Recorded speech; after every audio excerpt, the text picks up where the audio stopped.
100 साल पहले हमें तुमसे प्यार था, जिया बेकरार था, आज भी है और कल भी रहेगा। मेरो यो घर दौलतपुर म पहिलामा धेरै वर्ष बाल्यपनदेखि लिएर युवा अवस्थासम्म यहाँ हुर्केको ठाउँ हो। त्यही अन्तर्गतमा त्यो राजापुर नगरपालिका वार्ड नम्बर 1 मुरगाउँमा मेरो चाहिँ कृषि फर्म छ, सद्भाव कृषि फर्म। यो फर्ममा मेरो मित्र, पुरानो मित्र, हामीसँगै बाल्यकालदेखि हामीसँगै हुर्केको, सँगै पढेको उहाँसँग आज चाहिँ मैले केही कुरा राख्ने, छलफल गर्ने, उहाँ त्यससँग म अनुमति माग्न चाहन्छु। र छविजी के छ, ठिकै छ, आरामै हुनुहुन्छ? ठिकै छ, आरामै छु। सबभन्दा पहिले त आज म धेरै खुसी भएको छु। मेरो मित्र साथी चाहिँ सँगै पढेको हामी र यो दौलतपुरमा चाहिँ बसेर बाल्यकाल हाम्रो चाहिँ लगभग चाहिँ केही नभए हाम्रो चाहिँ 35-36 वसन्त पार हामीले चाहिँ सँगै बसेर वसन्त पार गऱ्यौँ। र चाहिँ सबभन्दा खुसी कुरो चाहिँ मेरो चाहिँ एकदम नजिकको हितेशी कृष्ण शाहसँग आज भेट हुँदा म चाहिँ धेरै खुसी भएको छु, धेरै खुसी लागेको छ। अनि अहिले चाहिँ हामी त पारिवारिक होइन, जिम्मेवारी पनि आफ्नो ठाउँमा छ। हाम्रो बालबच्चादेखि लिएर सबै कामहरू होइन हाम्रो एउटा जिम्मेवारी छ। एउटा जिम्मेवारी सामाजिक उत्तरदायित्व पनि हाम्रो जिम्मेवारी छ। समाजमा हामी बसेका छौँ, समाजको पनि हाम्रो केही कामहरू हामीले गर्नुपर्ने हुन्छ। अर्को काम हाम्रो पेसा। अब पेसासँग कसरी हामी जोडिएका छौँ भन्ने बारेमा अहिले तपाईँहरूले के पेसा गर्दै हुनुहुन्छ भन्ने बारेमा मेरो जिज्ञासा छ। केही पेसाको बारेमा केही भनिदिनुहुन्छ कि?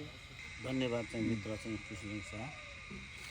सर्वप्रथम त म सबभन्दा बढी चाहिँ खुसी र गदगद के मानेमा भएको छु भन्दाखेरि कृष्णचन्द्र शाहले जुन सामाजिक सेक्टरमा आमूल परिवर्तन गर्नको निम्ति जुन एउटा अभियान छेड्नु भएको छ र त्यो सामाजिक जुन अभियन्ताको रूपमा आफूलाई प्रस्तुति गर्नुभएको छ, म साथीलाई पुनः फेरि आत्मीय रूपबाट पनि धन्यवाद दिन चाहन्छु। र अर्को कुरो, आफ्नो यो सद्भाव कृषि फर्ममा बोलाएर विगतका कुराहरू र बचपनका कुराहरूलाई स्मरण गराउनको निम्ति जसरी बोलाएर जुन चिया टेबलमा चिया राखेर जुन मलाई स्वागत गर्नुभयो, पुनः फेरि म हृदयदेखि म चाहिँ मेरो मित्र कृष्ण शाहलाई म धन्यवाद दिन चाहन्छु। मानिसको स्वभाव वास्तवमा समाजसँग जोडिएको हुन्छ।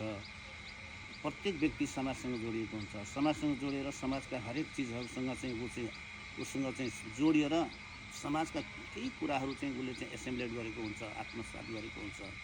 र त्यसको साथसाथमा आफ्नो दैनिकी जीवन चलाउनको निम्ति मान्छेले विभिन्न किसिमको पेसाहरू चाहिँ गरेको हुन्छ। म अहिले खास गरेर चाहिँ यो सद्भाव चाहिँ प्राली भन्ने चाहिँ कृष्ण शाहले खोल्नु भएको छ, यसको एउटा सदस्य पनि छु। र चाहिँ त्यो सद्भावको साथसाथैमा म अहिले राजापुर मालपोत कार्यालयको नजिकै मेरो चाहिँ अफिस राजापुर लेखापढी चाहिँ एउटा चाहिँ व्यवसाय भनेर खोलेको छु मैले, जहाँ चाहिँ जग्गा पास गर्ने, जग्गा चाहिँ बन्डा गर्ने, त्यसपछि गएर जग्गा किनबेच गर्ने, खरिद बिक्री गर्ने, यी सबै कार्यहरू चाहिँ हामी साथीहरू मिलेर गरेका छौँ।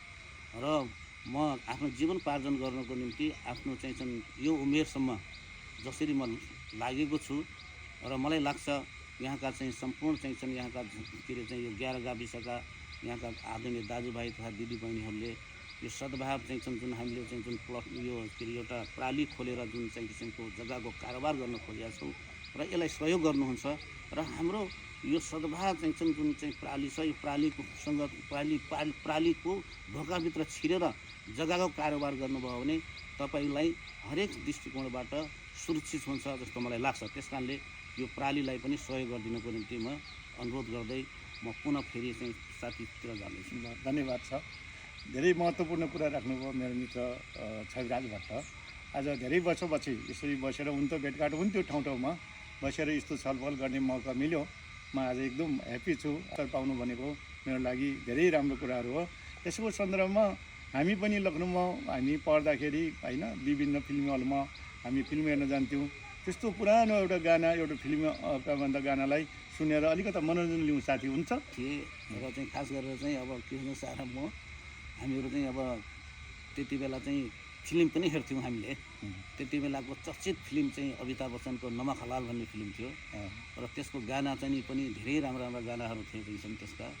र त्यो गाना पनि किशोर कुमारले गाउनु भएको थियो र चाहिँ किशोर कुमारले गाएको गानामा म चाहिँ एउटा सानो टुक्का मात्र सुनाउन गइरहेको छु यो साथीको चाहिँ पुरानो स्मरण गराउनको लागि। र चाहिँ त्यो गाना थियो कि पगे घुङ्गुरु कि पगे घुंघरू बांधू मेरा नाचे धी वो तीर भला किस काम का हो किस निशाने से चुके चुके रे कि पगे घुंघरू कि पग घुंघरू नाच मेरो नाचे धी पग। र चाहिँ यस्ता फिल्म पुराना फिल्महरू चाहिँ हामी साथीभाइहरू चाहिँ बिरजङ शाह म लगायतका अरू साथीहरू पनि हामी हेर्थ्यौँ। र चाहिँ हाम्रो दैनिकी जीवनचर्या पढ्ने र साथीसँग रमाइलो गर्ने थियो चाहिँ हाम्रो। र अहिले पनि छ र यो सदाको लागि कहिल्यै पनि चाहिँ यो सदाको लागि यो रहिरहनेछ। र यसको यो स्मरण चाहिँ हाम्रो साथीहरूको बिचको जुन माया प्रेम छ यो चाहिँ अझ बढिरहनेछ।